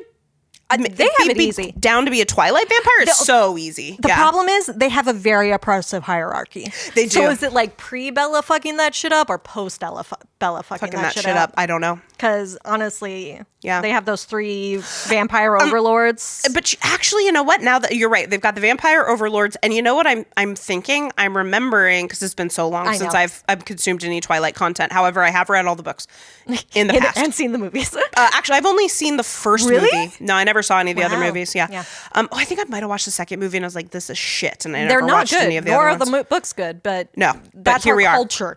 But you know what? Now, actually, that I'm thinking about it, maybe I wouldn't want to be a Twilight vampire, because like there's that scene in the first movie where, because like how many quote unquote kids are in that family, like 6 or 4 something. or 5, yeah. And again, they're dating each other, which is super creepy. I don't like that. Yeah, 5, yeah. But like there's the scene in the first Twilight movie where you can see all of their fucking graduation caps. Oh, 'Cause yes. they're just doing high Because they just school. keep doing high school over and over and over and over I was like, again. you guys could all pass for 18. You could all not be in high school anymore. You could just be chilling, first off. Yeah. Second off, go to college and do a different major every time. Yeah. Have a million degrees. Yeah, what's I mean, stopping your you? father's a fucking doctor. Yeah, they've got money. Yeah. Let's fucking do it. Yeah, no, I don't know. But I don't love the sparkling either. I No, really the don't. sparkling's kind of meh. I almost would rather just burn up and die. But I also kind of do like that's the way that they call it, the quote unquote vegetarianism, like Yes, about the feasting choice. on animals instead. It's Not like, every vampire is allowed to do that. yeah, right. And I was like, okay, yeah, like I could make that work, because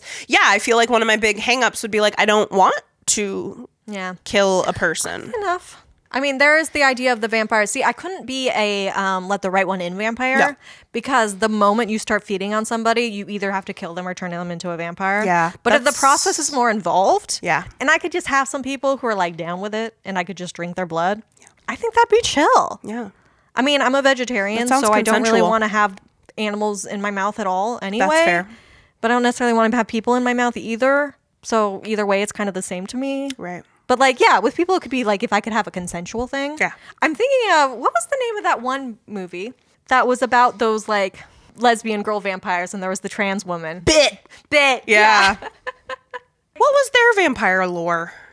The only What were problem- their rules? The problem with their rules, Yeah. I mean, I think they were pretty traditional vampire rules. Yeah. The only thing was that they had like their creator who was like kind of a creep or whatever and could like mind control them. Yeah. Made them like puppets. Oh yeah, the way that That's the like thing. Some vampires have extra powers that are like scary. Sometimes there's a head vampire. Yeah. And like that's how you kill the vampires, by killing the head vampire. Yeah. And the in like the Anne Rice stuff, the Interview with the Vampire stuff, it's like the other thing that I can't get down with is some vampires have this power to like of like telepathy. Yeah. I am not a fan of telepathy. No. That's not my thing. No. I wouldn't want to be a vampire It's- that could do telepathy. It's not my business what's happening in other people's heads. I don't want to know what's happening in No, other I people's don't wanna heads. know. I don't want people to know what's happening in my head. Nope. That's my head. Yeah. So I couldn't do those It vampires. feels like a violation of privacy. Yeah. Honestly, the Buffy vampires are inherently evil. Yeah. Like you can't be a vampire and not be inherently evil unless you're cursed to have a soul, which is hard because, you know, I want to have a choice and stuff. Right. Taking control of me is like kind of meh. Plus their faces get weird when they transform into a vampire. Yeah. Sure I do. don't know about. I do want to actually answer the question. Oh, yeah, we I haven't mean, I've actually said done like that. what I don't want. Yeah. But if I really, really had to choose, Yeah. I think I would want to be one of the vampires from What We Do in the Shadows. Oh yeah, they're chill. They're chill. They're chill as fuck. They don't They're give a fuck. hanging out. They're hilarious. They're having orgies. Yeah. They can turn into bats. They can turn into bats. They by can turn yelling into bats. mist. Yeah. All the good stuff. They can climb on walls sometimes. Yes, Are they also kind of the vampires where it's like some people are better at certain vampire powers than others? Yeah, they kind of That have. is- yeah. They have their own specialties. Yeah, that's Twilight's like that. Interview with the Vampires Yeah. kind of like that. Like only some vampires can fly. I think my biggest issue with the What We Do in the Shadows is, but I don't know if there's vampire lore where there are vampires that can still eat human food. Yeah, I know. That's like an kind of a issue. big thing. That is kind of an issue. Yeah. I don't know. I would say, you know, a vampire that would be chill to be. Yeah. Well, what at first I was going to say is there's the web series Carmilla that is based on the novel Carmilla, but in the modern day. Yeah. That would be a chill vampire to be. She can turn into like a panther. She's great. The other thing, though, that I was going to say that Camilla made me think of is Marceline the Vampire Queen. Of course! That's the vampire to be. Yes, because she like consumes the red of foods. Yes. Yeah, so Speaking of food, yeah. She still does get to eat human food. She rocks out. She plays the bass, so I'm already halfway there. Tasty licks. Yeah. She has a cute girlfriend. She has a cute girlfriend. You know what? That's it. That's the it right winner. there. I think that's the one that you'd want to be. Because she can be out during the day. Yeah. She can chill out. Yeah. She does have a She can bad fly. dad. She just kind of levitates and floats. Just levitates and floats around when she's playing She race. has a bad dad, but I think that's just unavoidable with vampires is that there is some sort of creator and you're just going to have to confront that somehow. Yeah. I mean, the same is true with What We Do in the Shadows. Like, isn't there the sire, like the first vampire? The conclave stuff. Yeah. It's just unavoidable. There's always some sort of hierarchy. Thanks, Dracula. Yeah. I blame him for being an aristocrat. It's so funny because vampires are like this huge centuries-long symbol of like the other and monstrosity and sexuality, and yet we must uphold a strict social hierarchy. Yes. It's like pick one. I don't know. Yeah, so probably What We Do in the Shadows vampire. Yeah. Yeah. No, I think, Adventure Time. Yeah. So this has been Deep Thoughts. Sure has. The name of the podcast is Deep Thoughts Shallow Plots. You can check us out on Instagram, all at Deep Thoughts Shallow Plots, all one word. We're also on YouTube. Yep, you can listen to us there and all your other favorite podcatchers. Next time. Oh, yes. Yes, we are going back to The Purge. Finally. We're covering the second Purge movie Only in our the second franchise. Sequel. Which I believe, is that Purge Anarchy? And I should know this. It's Purge Anarchy, yeah. So, thank you to Sound Guy Matt. always thank you to Sound Guy Matt. His favorite vampires are the Vampire Diaries vampires. He loves those little bitches. Oh, okay. And until next time, thank you again for another evening steeped in merriment and friendship.